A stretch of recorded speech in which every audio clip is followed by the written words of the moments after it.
Hi, everyone. Welcome to Talks with Gallagher. Tonight, I have with me my friend Alex. Has had a lot of experience in business executive realm, as well as he is the founder of Podmatch and Create a Brand. And tonight we're going to be just kind of unpacking his business journey and just his startup story regarding Podmatch and Create a Brand. And Alex has had a lot of ministry experience too, but we're going to just focus on tonight just the marketplace conversation. And I'm just so thrilled to have Alex on tonight. Thank you, Alex, for being on. Hey, John, thanks so much for having me. Great intro, by the way. That was a really cool start to this thing, and thanks for introducing me that way, man. I really appreciate it. Yeah, you're welcome. Yeah, I know you have a lot of business acumen, and you are a true entrepreneurial person, yeah, just really inspirational. Just what you've Thanks, done, man. and I know you're like on the cutting edge with, podcasting, and I noticed on LinkedIn that you. Correct me if I'm mistaken, but you kind of brought an end to your full-time gig, as far as I did. I said goodbye to the corporate world, the man. Like corporate world. the traditional 9 to 5. I loved that season of my life, man. I did that for more than 15 years and Wow. was a senior director of my company. Just amazing. We'll probably jump into that a little bit today, but I'm Sure. very thankful for that time. It was totally bittersweet to leave, but I am fully into entrepreneurship once again. And I've been here before, but it's kind of exciting to be back in this space again. Well, that's awesome. Yeah, that's really brave to be able to transition from being in corporate space for almost 20 years into the entrepreneurial space, and be successful at it. That's that's amazing. It takes a little bit to make that leap for sure. Right. Yeah. You want to be wise with that. But as far as I can tell, you've been successful in that leap, in that transition. And perhaps we can unpack that tonight. But yeah, you have a ton of experience, more experience than I've described at the beginning. But you are definitely, an authentic, true leader as well. And so I just like for you to just start by just sharing, like, what brought you to starting Podmatch and Create a Brand? Like where did that idea start? Where did that vision come from? Yeah, so that's a good place to start, and I'll kind of tie in my corporate experience because for Sure. years the corporate job I was in was the aerospace industry, as you know, John. Other people who don't know who I am, I'll just quickly explain that. I wasn't an astronaut, I wasn't a fighter pilot, I wasn't a skydiver. Everyone's always like, "Ooh, have you been to space?" When I say I was in the aerospace industry, here's the thing: I wasn't even the guy making the parts. My job was to protect the company's profit margin and make sure that our processes got streamlined. Like that Mhm. was my job. So I ran 5 teams. And I worked my way up. I started not in that position, but I worked my way up to being a senior director of the company. We're part of a multi-billion-dollar organization, a lot of fun. Here's the thing though, as you grow a company like that, because I kind of grew up when it was small. Like it started off feeling like an entrepreneurial type of venture because it was like I was the guy who was taking out the trash, but I was also the guy calling the customer, right? Because it was small. Like we all had like all those hats. And I think that was really exciting for me for a really long time. And then when we grew and we actually joined up with a multi-billion-dollar organization, we got more structures in place. I was overseeing 5 teams at one point. Mhm. And what I was doing day to day was more so just collateral, making sure that we're not having any damages and making sure just looking at spreadsheets all day, more or less, and saying, okay, here's a trend we need to change. Let me meet with my teams and let me get them to make some changes happen. And that's just kind of how business goes, right? I mean, that's the Yeah. goal of even an entrepreneur. Like you want to get your business to that point. Yeah. But here's the thing I realized when I got there, John, like as we started growing, the business was becoming that. I was kind of there's like an entrepreneurial size hole in my heart, if you will. And I was like, you know what? I really miss like the day of kind of like the fast pace, the hustle. Like if Mhm. I didn't show up for a few days, not that I ever just like dropped out of work, but everything was fine. We had good systems in place. A lot was going on. There was big teams running the thing. It didn't depend on just one person anymore. And part of me was like, man, I kind of want to go back to like I don't know, just the hustle of it a little bit, which maybe sounds weird to some people, but and that's when I kind of got the idea. I was like, you know what, I'm going to start a podcast, and my podcast is called Creating a Brand. Mhm. And I just wanted to talk with entrepreneurs. So it started off as just me being curious. Can I talk to people that are in the entrepreneurial realm that have really done well? And yes, there's other podcasts like that, but it's been a really fun thing for me. So that's always been like the hobby, if you will, is creating a brand. And that podcast has done very well, which I'm I'm thankful for it. It's done very well. I've had some really cool guests, got to just some great opportunities because of it. I started speaking at conferences, at podcasting conferences specifically from that. Really fun to do. And then alongside of that, I launched Podmatch, which is actually a business that brings in some income that we can talk about in a minute here. But yeah, that's kind of like what led me into it. It was like missing being an entrepreneur instead of just working a big corporate business. So you had that innate desire, feeling like you were built for this. Yeah, that type of thing. Yeah. Yeah, and just just bridging that gap in that entrepreneurial arena. That's fantastic. Yeah. Yeah, a lot of people thought it was kind of crazy when I announced I was leaving. I left in 2020, and that's like the year that people were like, "You're leaving a really good, stable job, like excellent benefits." Here's the thing: after you've been in an organization for like 15 plus years, you have a lot of vacation time. You have a lot of really great bonuses. There's like a lot of perks that come along with it, like company cell phone, company this, company that. There were so many things I wasn't paying for anymore from being there. It's kind of like the way of like keeping you there. Like it's just enough to be like, I'll never leave type of thing. So like when I told people I was leaving, they're like, what kind of pay cut are you taking? I'm like, oh, 100%. And like 100% pay cut. I'm like, yeah, I know I'm going to be going after something. It was a calculated risk. Like I didn't just stupidly decide to jump out blind and give something a shot. The potential of what I was doing was there. And so I just took the risk and decided to jump back into it. And that's it. Podmatch is the reason that I did that. My podcast, Creating a Brand, doesn't bring in a lot of income, and that isn't the point of it. I really am there to serve people with that podcast. Podmatch is the same vision, is to serve other people, but it does bring in an income, and it's starting to do really well. Wow, that's amazing. Yeah, I mean, a lot of people have ideas these days, but implementation and execution is a whole other arena. Like, how did you know when you were launching, Create a Brand and Podmatch, that this was an idea that had substance to it where you can execute it? Yeah, I'm going to say this before I get into that, John. I have a lot of really terrible ideas, and I have messed up a lot of things in my time. There's always things that I'm trying. Just being like an entrepreneurial mind, we're like bred for failing at things. Like that's just how we are. It's like, oh, I've got this cool idea, and it's a terrible idea. And like when you look at it, like just a month later, you're like, what was I doing? But that's an important part of what we are. That's the creativity that each of us is born with, and that we should all be exploring. And some of us have more of that than others. So for me, it's exploring new business ideas, and most of them are bad. And I've learned to not act on them. Like I'll write them out. I'll have a lot of fun with it. And then I just scrap them because I'm like, this is a bad idea. But it was really fun to like mentally see it through, to write it out. It's a fun thing for me to do, and it stretches my creativity. But when I came across Podmatch, I knew this was a really good idea. And here's why. I approached it differently than most people do with, and I'm going to do air quotes here, an idea that they had. Sure. Yeah. So instead of just coming up with an idea out of thin air, I started looking at the industry that I was serving at this point. And I already referenced that I was actually speaking at 12, I guess I didn't say that, but I was speaking at 12 conferences per year, most of them around podcasting. And I would show up there and just add value. I was talking about my show and how I was able to grow it so quick and get the guests I get, things like that, right? Yeah. And while I was there, I started deciding that, the best ideas, the best businesses are born from a problem that somebody else is having and offering a solution to that problem. Sure. So I remember telling myself, all right, Alex, you're going to go to these conferences, find the problem that they all have and see if you can create the solution for it. Instead of just coming up with an idea from thin air, being like, they'll love this, I'm going to try it. No, I said, okay, I'm going to ask them. So I'll never forget it, man. Like this isn't an old idea. Like this is still a really new startup. It was the beginning of 2020. I was speaking at a conference. There's about 2,000 people at it. Oh, and by the way, it was in person. John, you remember that? Like, yeah, right, I was like, yeah, high fives, handshakes, hugs, all of it, man. Oh, that was a different world. I miss it. Yeah, real life people. Yeah, that you can touch and that you can hug. Yeah, exactly, man. So it was a lot of that. So anyway, while I was there, this was when I made the decision to really, at this conference, I knew that I had to come up with an idea. Like I was like, I want to do something to serve podcasters at a higher level. Let me really ask. So I can remember there's about 2,000 people here. One side of the room was the podcast host. I was like, hey, what are you struggling with right now? Like, what's going on with you? And I'm actually asking real people this that are they're in the field, man. They're the front lines. These are podcasters that are in their first or second year of podcasting, which is a tough space to be.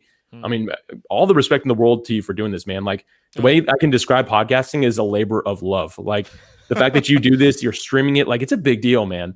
Anyway, thank you for that. I digress, but everyone's listening and checking this out. John is a legend. Thank you for what you do here, man. It's big stuff. Appreciate it. Thank you. Yeah.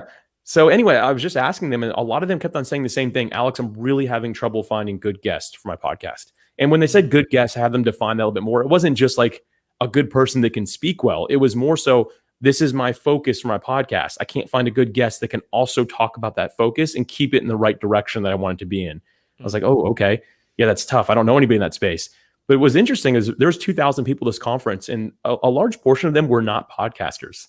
They were authors. They were company owners. There were people with a product they were trying to market or service, and they were over there looking for hosts to interview them. So I'd meet people and I'd be like, hey, what are you struggling with in podcasting? Like, oh, I'm just trying to get on podcasts. I'm like, oh, what do you talk about? They're like, oh, well, I talk about starting a SaaS business. I'm like, I just met somebody over there who's looking for that. Let me go introduce you real quick. So here I am, like making these connections in person. And that was my light bulb moment. I was like, oh, the problem that people have in podcasting is they can't find the right guest, especially when they're earlier on. And the guest is having the same issue. They can't find the right host to be on their podcast. So like, here's the thing again, John, going back to me, I'm not trying to sell myself short, but here's my like slow mind. I just kind of went home. I'm like, I wonder how you do that. And I'll never forget, I was actually doing a kettlebell workout. And like, I was like I like to believe I was mid swing, but it just like hit me. And I was actually at home. I was on my back porch because at this point, the entire world had shut down. So I ran inside into this room. Actually, behind me right now are a few whiteboards. I have them like all lined up on the wall. And I just like busted out some markers and started whiteboarding it out. And that's when I really got the idea. And what I realized is, you know what, the solution these people are looking for, connecting podcast guest to host and host to guest, vice versa, right? Doing that could be done very simply with something very similar to an online dating app. So think the Tinders of the world, the Hinge, Match.com, all these different websites, right? That actually will take an algorithm and match people together based on their similarities. I was like, why don't we do that for podcasting? And long story short, that's exactly what we did, man. I whiteboarded out, I brought on a team and just got started, and we knocked out really quick. And here's the thing, you always want to validate that this is something you need to do. So what we did is we got our product to MVP, minimum viable product. So it's just absolutely bare bones, mostly text, no flash, nothing pretty, as quickly as we could. And we launched it with 100 people. And guess what? Those 100 people are the people that I met at that conference that I was helping. And they're like, yeah, we'll check it out for you. So we launched with it. Those 100 people loved it. And from there, we just started growing and improving the product. But I like to call it, we started ugly. Like, it didn't look good day one. Like, we didn't even have a logo. It was like a text at the top of the website. But at the end of the day, what matters more than how it looks is the problem that it's actually solving and validating that problem. And that's what we're able to do. And I know I just talked a lot, but that was the idea. That was how we launched Podmatch. Well, that is brilliant. I mean, like, a lot of people, I think, focus on not you, but what I've observed. A lot of people focus on the front of their business instead of the engine, and it's just really wise of you to have that strategy of focusing on the engine, focusing on the idea, focusing on the principle, focusing on the clientele, rather than the eye candy. So, because a lot of people are like, wait, I got to make sure I got like my branding in place, and I got to make sure I got my website like modernized and like looking good. But like they're not focusing on like their vision. They're not focusing on, like you said, what problem they're really solving. And so that's really brilliant, that you're able to have that strategy to find the problem, find the solution to the problem, and then find the clientele from that problem that you're sourcing, and then scale it from there. That's brilliant. Yeah. Thanks, man. Yeah, that to me is really the way that you start a business. And like I said, I've done this wrong so many times, so I don't like have this framework that just is like follow Alex's plan and it works. But if you look at all the most successful companies in the world, they follow the same framework. Find a problem, offer a solution, launch it as quickly as you can, MVP, beta test it, get it out there, continuously just serve those people, find out what you need to do to tweak it, change it, and keep on growing it from there. And the whole thing is a process. Here's the thing, like, so many of us are addicted to this idea of perfection. And I've been there before, man. Like, it was like, I got to have a nicer logo and this and that. And I mentioned the word start ugly, right? Like, I did just reference that a minute ago. That's actually a book that one of my friends wrote. His name is Chris Kermensos, and it's called Start Ugly. And as soon as I picked it up, I got 3 pages, and I'm like, this book is for me. Because it speaks to the idea of it has to be perfect before you launch. Here's the thing. As long as it is serving somebody, then it's worth launching. It's really selfish of us to hold back. And here's my favorite way to actually share this analogy. And I think that this is probably might be the most important thing that I share the entire time we're here together. So keep on listening, but this really get Okay. this one. This is gonna be really important. So I want us to imagine for a moment that we are just at the beach, right? I live in Jacksonville, Florida. I'm a few minutes from the ocean. Just imagine we're there. I am a lifeguard and I see somebody out in the ocean drowning. What do I do in that moment? All right. I'm maybe not a great lifeguard. Like maybe I'm newer. I wasn't never, and I swam growing up, but I was never like a first place swimmer. I was like a fifth or sixth place swimmer. Like I was never Mm, very strong at it. So in that moment, when I see someone with a problem that I have a solution to, I can get out there and save them. What would I do? The perfectionist in me says, let me go find the best lifeguard I can to go save that individual. mm, But realistically, that's never going to happen. What you do is you jump straight in the water and you go save someone's life, no matter how good or bad it looks, right? Like it yeah. could be the ugliest save in the world. You could have snot coming out of your nose, all kinds of things, right? You could be like huffing and puffing when you get out. But if you save someone's life, then it was worth it, right? Instead Right. of saying, oh, I got to go find the best lifeguard because that's really who needs to save this person. And for some reason, we look at our ideas in a different way that it doesn't matter like that. No, it's got to be perfect first. But here's the thing, if it can serve somebody or help somebody, you're being selfish by not passing it off to the world. Mm, Creativity is a choice, and sharing that is the most important asset that we have, I believe. mm, And creativity can come in many different shapes and sizes. But that lifeguard illustration, I think, is really important that we think about. That you really think about, okay, if I really had the power to save somebody, would I do it or would I ask someone else to do it who maybe could do it better than me? Air quotes there, right? mm. So I think Right. that people really need to think about that. We need to get rid of this idea of being perfect. Instead, think of this idea of how can I serve somebody the best way that I Mm, can today. And I'm not saying to never like get good at this stuff, right? Like yeah. Podmatch now has a really nice website and it's getting better every single day. Like I'm wearing a t-shirt with a logo on it. Like we didn't have that when we started, but we Mm, continuously improve day mm, after day, week after week, as we know that we're serving people properly along the way in the process. But you can never mm. give up serving somebody for the sake of perfection or it looking better or it being smoother. That's something that comes along the way in the journey. Yeah, true that. Yeah, for sure. And that's really honorable for you to just as far as just like servant leadership, but then servant leadership and what that looks like in a business model per se. And doing a business not necessarily to the end result to make money, but the end result, like you said, to be able to serve people's needs, right? And I think that mindset shift is so important, and I think gives longevity to the vision long term as well. Um, I'm wondering, like in the age of social media that we're living in, and you have this emphasis on personal branding through social media. What are and then Podmatch is almost like being able to smartly kind of almost like brand other brands together almost. Yeah. What are some of your thoughts as far as the future of personal branding? Yeah, so I've got a few thoughts here, and to kind of piggyback off something you just said there, something that I remind myself, and it's on a whiteboard that you can't see. It's a little bit off to the left of me, but I have something that says, and I just look at this every day. I seek to be a person of value, not a person of profit. At the Mm, end of the day, I believe that if I'm being a person of value, the profit can follow. But if I have the opposite mindset, where I want to be a person of profit then value, I'm doing things for the wrong reason. mm. I live a life of service, John, as you know. Like I'm a believer. I follow the example that Jesus set. Jesus was the Uh, most selfless person that ever lived. Like yeah. he's the champion of that. Like no one else is even close.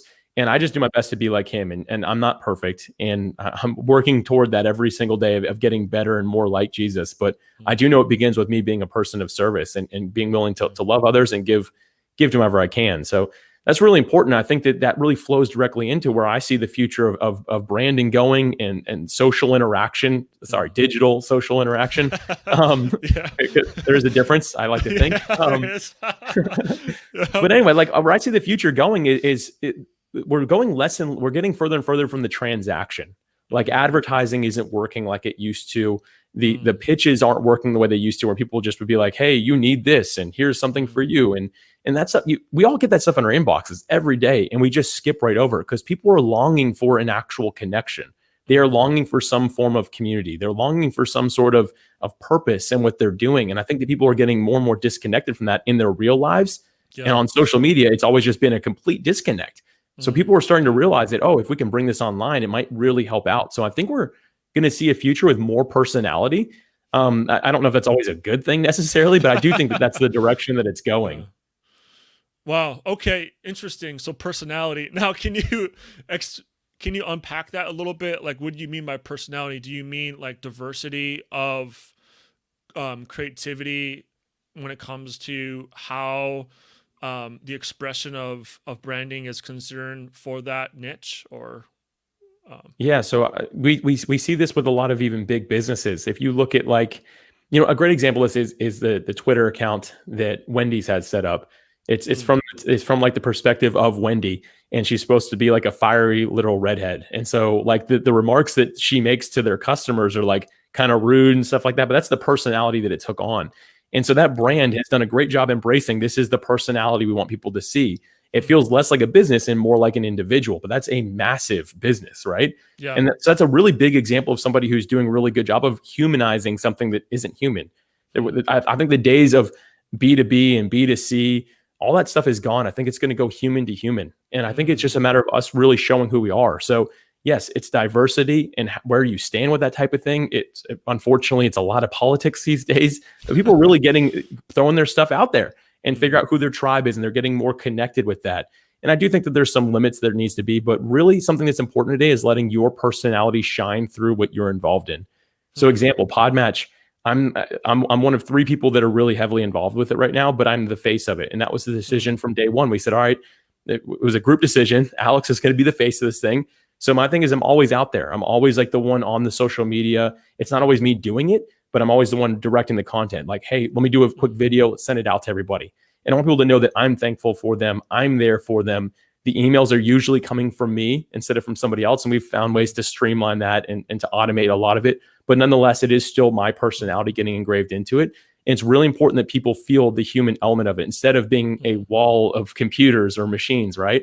And it's actually been some of the biggest feedback we've gotten. People have emailed in and said, you know what, we like working with Podmatch because Alex is around. Like we can email him. mm, We tag him on social media, he shares it and he always appreciates it. And people will say some other companies we work with just don't do that. Like there's no mm, human behind it. We can't find them. And a mm, lot of people hide behind the automations and things like that. And they can be there, but you can engrave a personality in it as well. And I wow, know I'm talking a lot here, but that's really where I see the future going is more mm, personality in it, mm, more human to human interaction. It can be automated and things like that, but there's got to be mm, somebody behind it because people are longing for that connection to another mm, human being. mm. Wow, that's really interesting. Yeah, I mean, even in the age of algorithms, right? When we scroll Right. through timelines on Instagram and on Facebook, you know, it's now driven by an algorithm. So I'm just curious, like, is Podmatch driven by an algorithm, Yeah. or Oh, yeah. or or how does Podmatch work? How does it find the right person to match for the host? Yeah. So first off, this is what my tech guy says to say. He like literally wrote this out for me. Our software we're using and our everything we've built it on is let me make sure I get this right. This is my first time ever saying it. It is a proprietary blend of technology. Mm. Therefore, just saying that I can't share a lot of that information. So Okay, well, more or I'm less, not trying to oh like no, I know. share insider I'm just proud secrets. that I said that. I can't wait Yeah, to show Jesse, which is the guy who's building it, that I yeah. actually used it right instead of trying to explain what we're doing. But what we did design was a matching algorithm core. So like our Mm, core literally takes in, I don't know how many variables it is at this point. I think it's something like 40 plus 42, 43 maybe wow. is the different things it'll take in. It kind of spits it all in this machine and Mm, does this thing with it and decides, okay, based off of these 40 some odd things, I believe that these two people will be a good fit. And when it spits it back out mm, to you, like you and I, it would say the percentage of match that we are.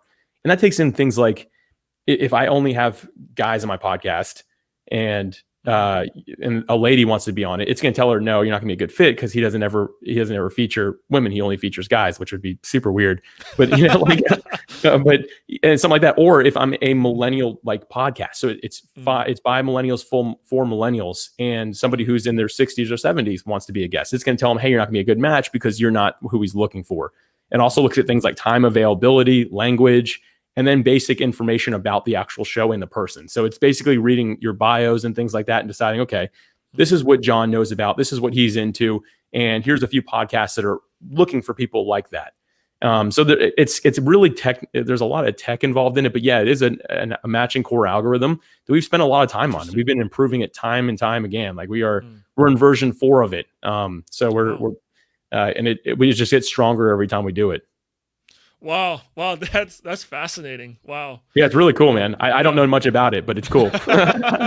That's fascinating. Well, yeah, just to also kind of dive in a little deeper here, I'm curious, like when you were starting, Podmatch or create a brand, whichever one you want to, focus on in regards to this question, what was your biggest challenge and how did you, overcome that particular challenge that you were facing?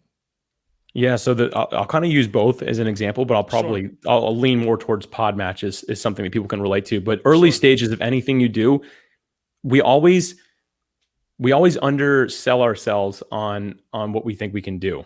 So Mm, we think we can do more than we can, or we think we can do less than we can. Like those are common problems that we have, and I think it takes a realistic mind to sit down and really map out how much time something's going to take. So, an example: when I was launching the podcast, I did not account for how much time it would actually take to produce a podcast, how much time it would take to find guests. Podmatch wasn't a thing yet, right? So like there's a yeah, lot of things I didn't account for. So I was like, oh yeah. man, there's a lot here that like I got to really think about. So I think Mm, the first thing that people have to do is and for myself as well, this was a flaw of mine. I didn't sit down. I wasn't realistic with the amount of time something was going to take for me to do. And that was a real struggle for me to build it into my schedule. And now my mm, recommendation to people, including myself, is before I do anything new, first off, I always say no to everything. My wife is like, dude, you got to start saying yes to stuff. I'm like, I say no at first, but you can convince me to change my mind. But I'm going to look at my calendar. I'm going to really sit down and get realistic and be like, okay, mm, this will take me 20 minutes. I'm like, okay, that means, and I'm never right with this. I'm like, double it. So if I think it's going to take me 20 minutes a day, it's take me 40. Do I have mm, 40 minutes a day to devote to this at my current pace of life? mm, Is that going to is that going to drain my energy? Am I going to be there for my wife? Am I still going to be able to do something simple like go to church? Or am I going to have to give up that time now to focus on this business that I'm starting, or this product or service I'm going to launch? These are real things we have to ask ourselves and really be thinking about.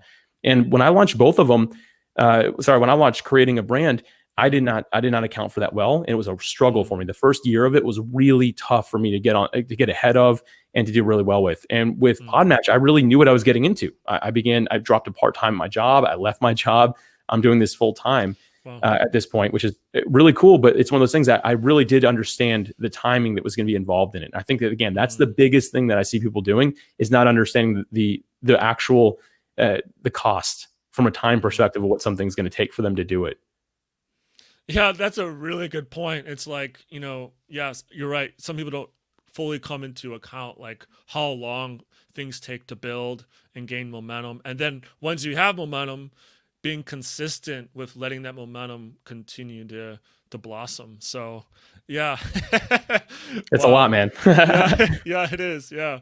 Well, thanks for saying yes to being on with Talks with Oh, for Gallagher. sure, man. Yeah, yeah. Well, here's the thing. If you would have Yeah. asked me an hour ago to be on the show, I would have told you no. But you did it like we planned this what months in advance. Like, Yeah, we and did. I Yeah. appreciate it. I can throw things in my calendar months in advance. And Yeah. I don't mean to. I love my friends. I'm so thankful to people in my life. I do have a handful of people that never understand the idea of planning.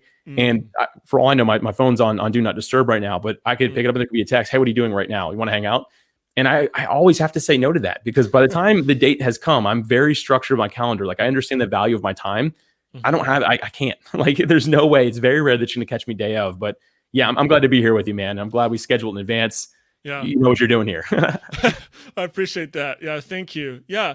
Well, that's really key. I think, like in this day and age, especially in like American culture, westernized culture, I think it's easy to say yes to things. How do you say no without feeling like um not feeling any guilt or like shame about it, even if it's like, like someone you're close with, like a bro or something. Like how do you Right. like how do you say like how do you approach it where like the friendship is still, like healthy?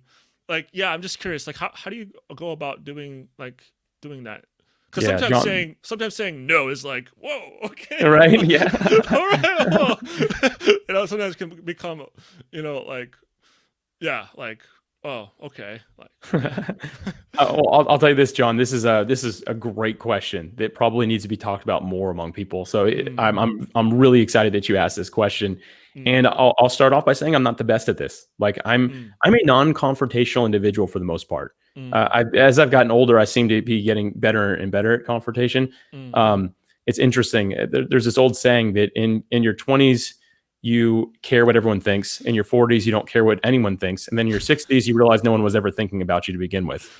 Um, and I think a lot of that's actually, it's a funny thing, right? But I do think Yeah, it holds it's a lot true. of truth that Yeah. we overthink what people are thinking about us. And even if you're like me and you're kind of non-confrontational, when you say no to somebody, it probably doesn't affect them the way that you think it does. And I'll have to take this in a few different angles. So first off, what I'm referring to is the person that felt no obligation to ask you for something. And that happens every day. We think that someone's going to get upset when we say no, but they felt no pressure to ask us for something. So we shouldn't feel pressure to have to say yes to it. Saying no is okay. Now, I don't recommend wording it that way. Again, maybe being non-confrontational. It's very rare that I just straight up say to somebody, nope, not going to do that. I'll make it a alternative of some sort, right? And be like, hey, I really can't because I have to stay focused on this right now. At some point, I'd love to get into this type of thing with you, or maybe we could do this type of thing later, or can we throw something in the calendar in a few weeks? So that's something that you can do with just the general people. Now, when it's somebody really close to you, like you referenced John a bro, right? Like somebody who's, and for the female listeners, I don't know what you call your girlfriend, but whatever, like maybe call them bros too. I don't know. But so for me, I'm thinking about like people I'm closest to. Those are the more uncomfortable conversations for me because some of my really close friends I used to spend a lot of time with, and I still love to hang out with whenever I can. And it's just right now in the startup phase that I'm in. Like again, I took a 100% decrease in my pay. So I knew for a little bit I was going to be biting off something that was going to cost me. Again, I weighed the cost. And I knew for a little bit I'm going to have to put away my social life, not completely, but I have to scale it back. I can't hang out 7 days a week. I have to work some nights to be able to bring myself back to the point of having an income, which is really important for me, but more importantly for my wife. I want to make sure that I'm providing for her, right? So like I'm working hard for that. But I had to talk to some of my close friends and start saying no to some things. But it was more so, hey man, like I really want to make sure we hang out. Like, let's put something in the calendar like every third week, and we'll hang out every third week. And I just need your support right now while I'm doing this. So instead of saying no to them, I'm setting a new expectation of, hey, here's the pace of my life right now. This is all I've got. I want to make sure to prioritize it. Let's throw it in the calendar in advance. And when you do that type of thing, you're not telling anybody no anymore. You're more so saying, hey, you're important. I want to prioritize you. I don't have much time, but with what I have, I want to make sure that I'm able to give that to you. And I've had very few people in my life ever be like, gosh, Alex, you're always doing too much. They always respect the fact that I'm very intentional with them. And at the same time, those people that I'm just not hanging out with right now, I'm reaching out to them via text. Like I make sure that I reach out to everyone. Like every week, there's certain people in my life that I'm texting every single week or calling every single week. And that's really important.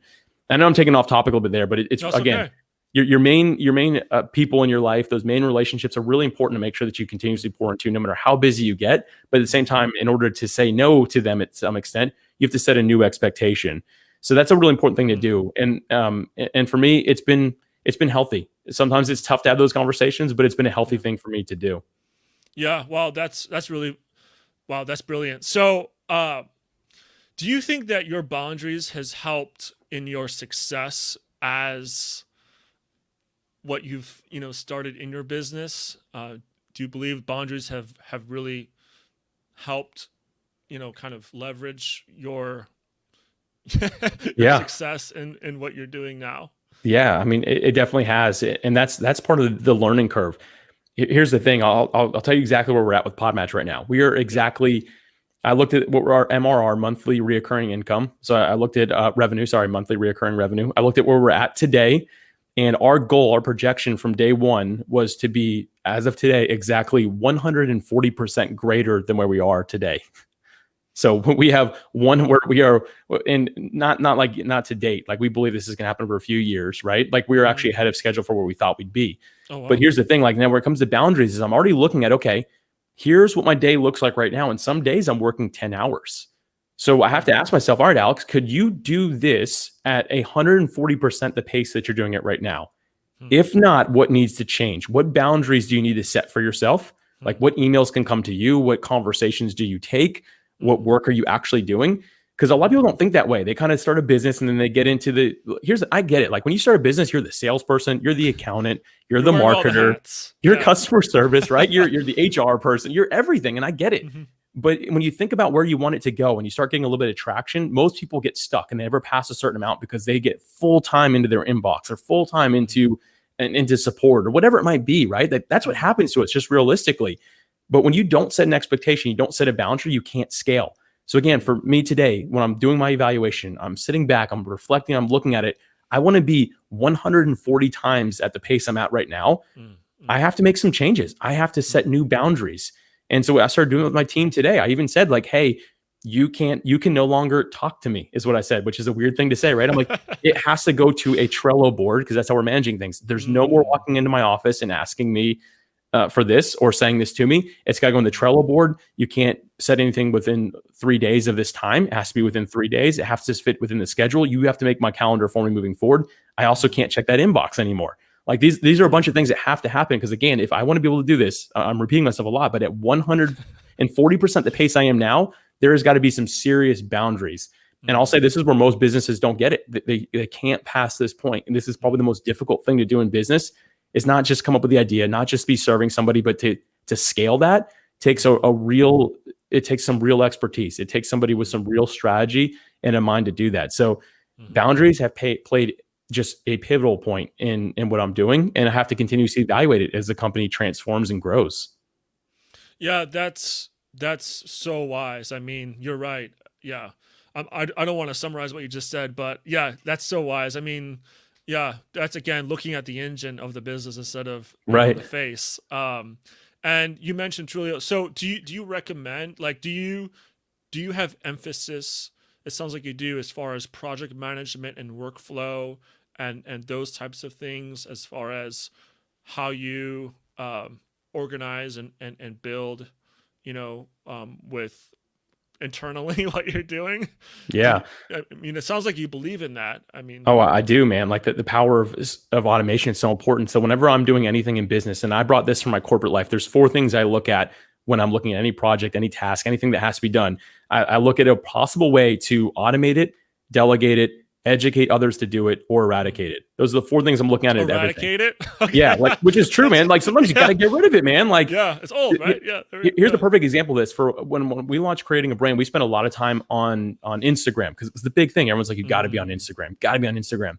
So I started looking at it and I was like, all right, here we are. We're going to put some time into it. We were putting the majority of our social media time into Instagram. When I actually dove in and looked at analytics, I found that it was bringing us less than 2% of our total traffic. And 80% of it was coming from LinkedIn. And so at that point, I immediately said, like, this is going to get eradicated. We are done with it. We just shut it down. Like, we're not even going to use it. And people were like, I can't believe you would do that. And so what we did is we focused more on LinkedIn, though.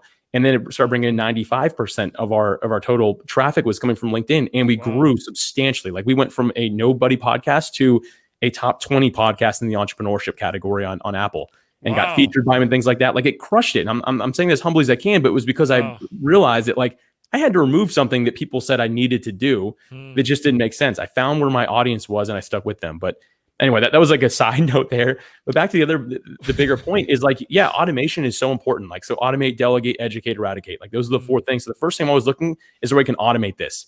And a perfect example of it is typing. Sounds weird to think about, right? Like typing. Like, can you actually do that? And I'm gonna look at my computer real quick. I'm blanking on the name of it right now, but it's called Text Expander. It's something that I use. Which literally it just makes shortcuts. So I can type in like 4 letters and it'll pop up an entire paragraph that I pre-written, it could be just a sentence I can pre-write. And so like I have all of my normal responses that I would make to a customer from a support perspective, and I've been able to just narrow it down to just a few keys. So I can literally I can probably do 30 emails in under 5 minutes just because I have all the responses done. But here's the thing, it's already in my voice, which is important. Now I can sub that out to somebody else and tell them, hey, if there's this problem, you know where to find the responses. So we've been able to build that out. So that was my way of automating it and at the same time delegating it. So not only did I automate it myself, and then I delegate it to somebody else. And the education thing is something that people always skip, man. Like, people skip education because they're like, oh, I'll remember how to do that. But it's not about you. Like, if you're going to scale something, it has to be about somebody else. So I'm really big on creating SOPs, standard operating procedures, documenting everything we do, writing up a training manual. Like, I've done that for Podmatch, and there's 3 of us here. People are like, why are you doing all that? I'm like, because when we scale, we grow, I can be like, here, new person, here's this, you work on that, and I'll keep on moving. And we've done a really good job making sure we're documenting everything we're doing, because at the end of the day, companies that succeed the most, they've got that stuff figured out. We want to make sure that we're doing that from the ground level. So that's the education thing. And I talk about eradicating, like, just the things that you're like, I don't want this, I don't need it, get rid of it, right? And we have to really get real with ourselves and realize that, like, the things the world says you have to do to succeed usually are not the case. It's usually not true. You have to find what works for you and where the people are that you serve and what helps you actually get there and go after just those things instead of everything that everyone says you need to do. Yeah. Wow. That's That's so key. I mean, wow. I mean, yeah, wow. Because like you're right. There is so much emphasis, that people think, okay, it worked for me, it's going to work for you, Right. but that doesn't mean that's the case for you personally. And so again, it's that innovative and entrepreneurial perspective of, well, let's look at what really does work in, Right. yeah, and how it tailors to the, to the brand and to the audience and all Yeah, it's that. true, man. Wow. Like I mentioned, I used Trello. Like Trello boards Yeah. is what I use. Trello. There's so Yeah. many different project. It's just a project management type of Yeah. software, and Yeah. there's Yeah. a ton I've of heard of them. it. And Yeah. some people are like, There's a "Oh, lot. Trello's no good. Don't use that one. Use this one. Like you'll do way better with this one." But it goes back to what I Yeah. was saying, man. Like you got to find what works for you. I've Yeah. tried a couple others. I'm not going to name them because I feel like that's rude. They're great. They're great programs. But Trello, when I got into it, I'm like, this Yeah. makes sense in my head. I'm going Yeah. to use this.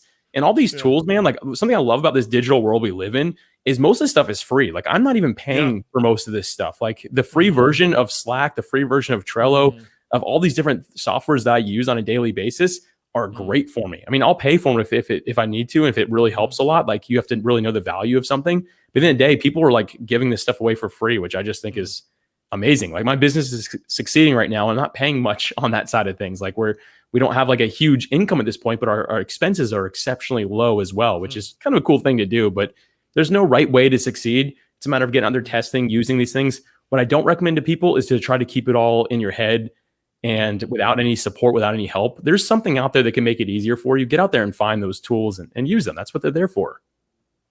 Yeah, that's so good. Getting it out of your head. Yeah, man. Yeah. Yeah, with free tools. Yeah, that's amazing. Speaking of which, what are some business leaders that, you look up to and that you seem to gravitate towards, in your entrepreneurial business journey? Oh man, there's so many people that I'm gonna list here. I'm gonna keep it Well, really yeah, brief. All right. like what are How some many you like the want? top that, has really stood out to you and why? Yeah. I'll tell you the first person online, like digitally, that wasn't like an in-person mentor was Michael Hyatt.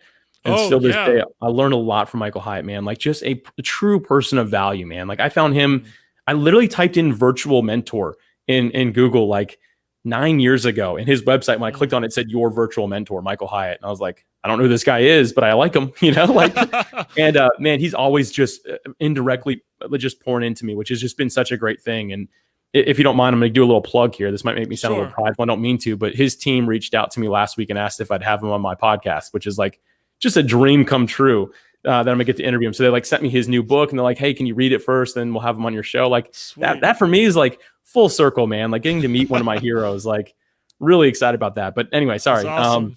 But Michael Hyatt, man, like he's a content king. He's just brilliant. Like he really understands business, especially in this digital world. Somebody else I've really enjoyed from like more of a mental space is Brendan Bouchard. Really just a smart guy. He has this book called High Performance Habits, and he talks about the 6 habits that really affect high performers the most, like the commonalities you find in high performers. And that was the book that's the book that gave me the courage to not even just go part-time with my work, but to finally just be like, I'm out. Like I gotta go focus on Podmatch full time. Like courage was one of the core principles in there. And so he's always really spoken to me as well. He's just another brilliant mind. Both these guys are believers, and maybe that's just because I'm a man of faith myself that like I just kind of gravitate towards those people. But those are 2 names that I wanted to mention. So Michael Hyatt and Brendan Bouchard, 2 guys worthwhile to Google and to dive in and try to just consume some of their content. Wow. Well, that's fantastic. Wow.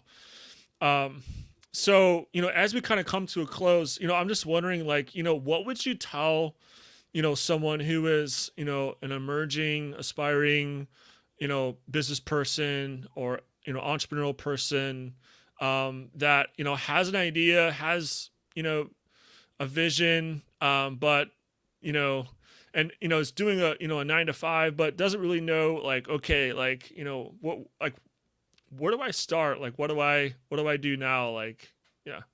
Those are my favorite, man. That was me for so long. This is my favorite person, man. And I still do my best right now to like never have such a busy schedule that I can't occasionally get on the phone with somebody like that to help out. It goes back to being a person of value instead of a person of profit. I don't charge for that stuff. I love to occasionally get on the phone with a younger entrepreneurial minded guy who's just totally lost, right? Has an idea, a job, and no money and no time. Like, what the heck do I do with that, right? Like, I love being on the phone with those people. But my first piece of advice to people is to sit down and take inventory of your time. Like, what are you really doing with your life? Because everybody, John, you know this, everybody says, I have no time. I'm super busy. I've got so much going on. Like, that is the world we live in. And it's a badge of honor, especially for people that are business minded for whatever reason.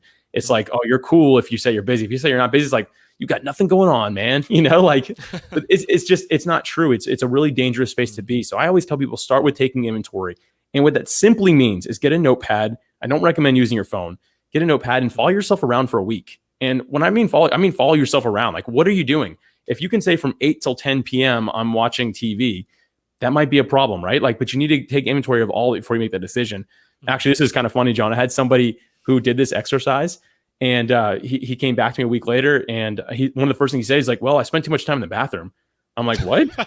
He's like, yeah, I wrote down every time I went to the bathroom for a week. I'm like, oh my gosh, you took it really far. But he actually taught me something. He's like, yeah, when I was going, not to be graphic, he's like, when I was going to the bathroom, I was spending up to 30 minutes in the bathroom playing on my phone. I'm like, maybe you did need to do that. Good.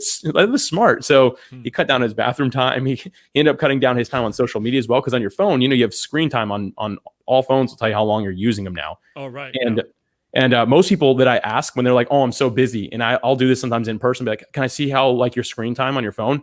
And I have never had anybody agree to show me. They're like, oh, no, I don't want you to see that. I'm like, you just told me you're busy. I'm like, so your phone should have very little time on it, but you're afraid to show me, which means you actually know you're not busy. You're just not focused on what you're doing. So the first thing I always tell the people is to take that inventory, figure out where you're spending your time, and then really get real with yourself. Like, okay, what am I doing that I don't need to be doing? What is not actually adding value? What takes me away from this focus that I claim I have, or this passion that I claim I have, or this thing that I say I want to do? What's keeping me away from that? And for some of us, it means getting rid of some things. You probably know this about me. I think we talked about this before offline, but I don't have social media on my phone at all. I don't have any of it. It's my wife has my social media on her phone, and she hands it to me when there's something worthwhile for me to see, which is usually less than 5 minutes a day.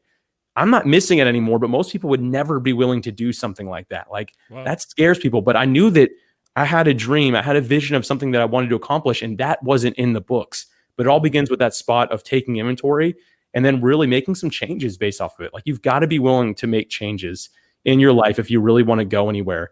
And the culture we live in says more and more and more. But the truth is, we need to learn how to do less and just make those things more focused, even so that we can start living a life that we actually really enjoy and growing a business that's meaningful for us. Yeah, for sure. Yeah, just optimizing productivity and just being a good steward of the time that has been given to us. Yeah, that's so good. So where can people where can people find like more about Podmatch and Creator Brand and more about you?